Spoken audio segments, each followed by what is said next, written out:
Hello everybody, welcome back to my channel. If you haven't been here before, my name is Debbie and I read a lot of books, and I finished another one on BorrowBox, the app that is connected to my local library, and this one is called The Dilemma by B.A. Paris. That is the front cover of the book. Now, this one is 352 pages in contemporary fiction, crime and thriller, general fiction and psychological fiction. Though admittedly, having read it, I wouldn't put it in crime and thriller, maybe psychological, I'm not sure. I just wouldn't put it in crime and thriller, this book. But I'll read you the blurb and then I will kind of explain my feelings for this one. It's Livia's 40th birthday and she's having the party of a lifetime to make up for the wedding that she never had. Everyone she loves will be there except her daughter Marnie, who's studying abroad. But although Livia loves Marnie, she's secretly glad she won't be at the party.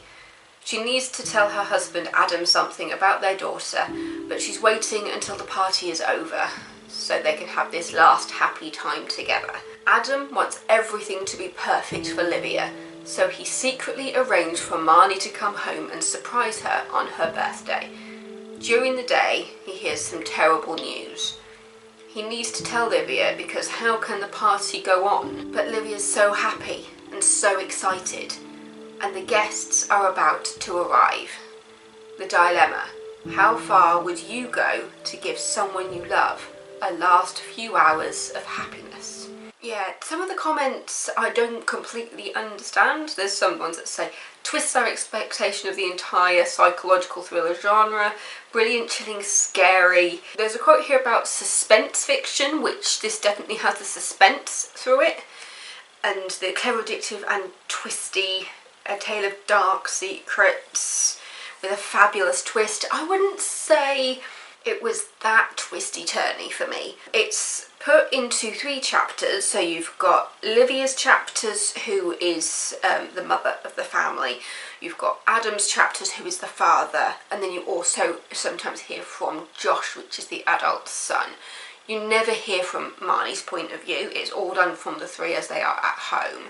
And that's part of where the suspense comes in a little bit, because you're hearing about Marnie's daughter through everybody else, and the secrets have to do with Marnie. So Livia is hiding a secret from Adam that involves Marnie, and Adam is hiding a secret from Olivia that involves Marnie. So the dilemma ultimately comes down to Marnie. So, as it says in the blurb, he secretly arranged for their daughter to come home from overseas to surprise Livia at her 40th birthday party. But then on the day that she's supposed to come home, there is a plane crash, which Adam realises is the flight that his daughter was supposed to be on. Throughout the book, you're basically trying to figure out if she was on that plane or not.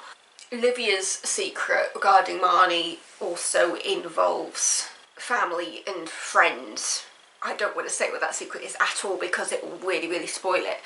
But it involves Marnie's relationship with her parents, friends.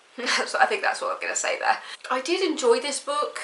I'd say that this book, without trying to spoil it too much, it's more of a family drama. I can imagine it kind of as a mini-series. The main part of the book takes place over about 24 hours from the day of the 40th birthday to the next day as everything starts to come out. But I can definitely imagine it as a mini-series rather than... I feel like there's quite a lot packed in, which is why it might be a bit much to turn into a movie. But I can see it as a mini-series. I think 4 episodes. 4 or 5 episodes might be enough to kind of cover everything. I can imagine it as a mini-series where they kind of do flashbacks and things when they're trying to explain things about Marnie, because throughout the book you have little flashbacks to conversations they had with Marnie and what led to Marnie's decision to study abroad and kind of things that happened, which kind of starts off Livia's secret. There's a little bit of a mystery to it, but I just wouldn't call it a thriller.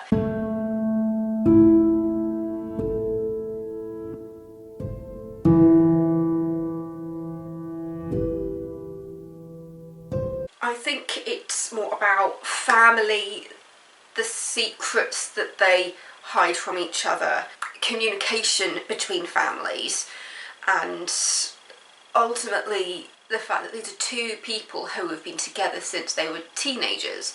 Marnie was the result of a teenage pregnancy, which then led to a very quick marriage between Olivia and Adam. Yeah, I think it's a testament to the relationship that they have, that they've managed, you know, from having Marnie in when they were teenagers, and the fact that they are still together when it comes to Olivia's 40th birthday. But at the same time, you are seeing kind of the cracks there in how they communicate with each other, and the things that they have learned each other and the things they haven't learned about each other during that time. It's more family drama, family saga type things, especially when you're looking at Livia's relationship with her parents, because there's quite a lot of focus on the fact that after Livia got pregnant and married Adam, her parents completely cut her off. Her father and her mother completely cut her off. And throughout the book you hear Livia talking about how she wishes she still had that relationship with her parents, how she still tries to send them updates, how she invited her parents to her 40th and hoping that they could just finally bury the hatchet and that her parents can finally meet the wonderful children that she's got. And I found that side of the story quite heartbreaking. I mean, I think generally the book is quite a heartbreaker really, and I say that the ending, there were points when I was thinking, is this going to have a twist which actually gives us a happy ending? But actually the ending was a bit bittersweet, and I found it, as somebody who has gone through a lot of grief, my family lost quite a few people in the space of a year in 2015. We refer to 2015 as the shit year in my family just because of how many people did pass away. And the way they talk about grief in this book, it really, really did kind of touch a nerve with me, even though obviously the grief in my family happened around 6 years ago. It never truly goes away, that kind of grief. It's just like there's times when I look at my niece and I'm just like, I wish her great grandparents were still here, because I feel like they should be. And obviously I'm not going to go into all of my grief things, but I will say that when my mum's mum passed away, I really struggled with that one, because I thought I wasn't grieving properly. I had a lot of grief issues. It wasn't helped by the fact that, I'll say this, my grandma had a massive stroke and she was in a hospital bed for, it was about 2 weeks, I think it was, 10 days, 2 weeks. And so we were essentially grieving before my grandma actually passed away. And the way this book deals with the idea of grieving before you know somebody's actually gone, I just felt like I identified with that because of what I went through with my own grandmother. In this book, it's a case of Adam has arranged for his daughter to come home to surprise his wife, and then he gets this news that there's been a plane crash, and then he goes, hang on a second, isn't that the plane that my daughter should have been on? And then he looks it up and he goes, oh, but Marnie's first flight was delayed, so she never would have made the connecting flight, so she must just be in the airport alone, absolutely terrified, all this sort of stuff. And then he starts to do the maths about what time the plane that crashed actually took off, and is trying to work out, was she on the plane, was she not on the plane, do I need to tell my wife about this? But wait, she's in the midst of having such a wonderful day and a wonderful birthday party with all her family.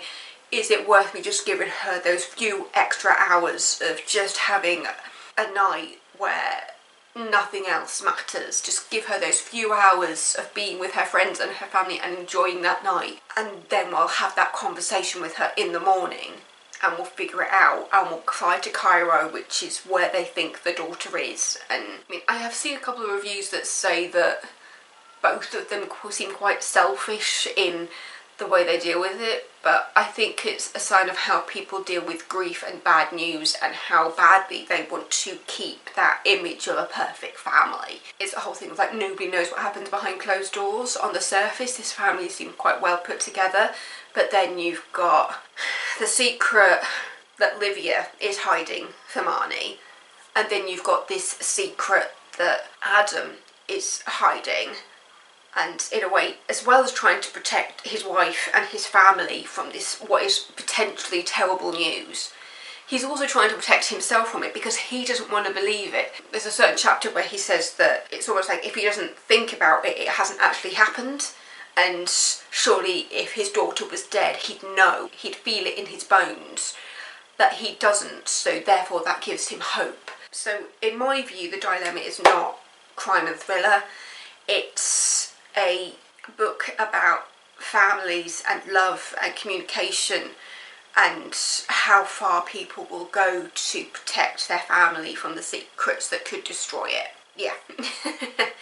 Thinking about this book almost makes me want to cry. I find this to be quite a sad book, especially with the way the family deals with bouts of grief and also the different reactions of grief as well, because I will say there is somebody in the book that dies. Well, there's more than one person in the book that dies. There's one of the characters. They're not that upset about them dying because of the rest of the backstory that comes out and you realise, oh, this person wasn't a good person. So it's that question of, is it okay for somebody to be relieved that somebody is dead? Yeah, I've definitely seen some conflicting reviews on this book, but I think it's because people are confused about what it actually is. Kind of the byline on the front of the book is knowing the truth will destroy her, keeping it a secret will destroy him. Both Livia and Adam are hiding secrets from each other, and they're hiding them to protect each other, but for different reasons. Livia is trying to protect kind of the family's outward appearance because she knows that once the secret is out, it will affect their family and it will affect their friendship group in a way that she does not want it to be affected. And she thinks as long as I don't tell anybody and as long as Marnie doesn't know that she knows, they can just keep up appearances. Whereas Adam's secret is about protecting himself and his family and friends from grief. And I think that when you look at the two secrets and their reactions to it, I think the reasons for Liv keeping it a secret is a bit more selfish. Ultimately, I can understand why Livia as a mother would want to keep that secret. At the same time, if it doesn't just affect her and her daughter, it affects her and her husband, it affects her and her friendships with her friends and their partners, so it would ultimately destroy the family and friends that she has. As you can understand, you know, she's doing it for selfish reasons because she doesn't want to destroy the friendships and the families that she has around her, which is already kind of scarpered a bit because of her relationship with her parents, and she doesn't want to lose everybody else due to this secret.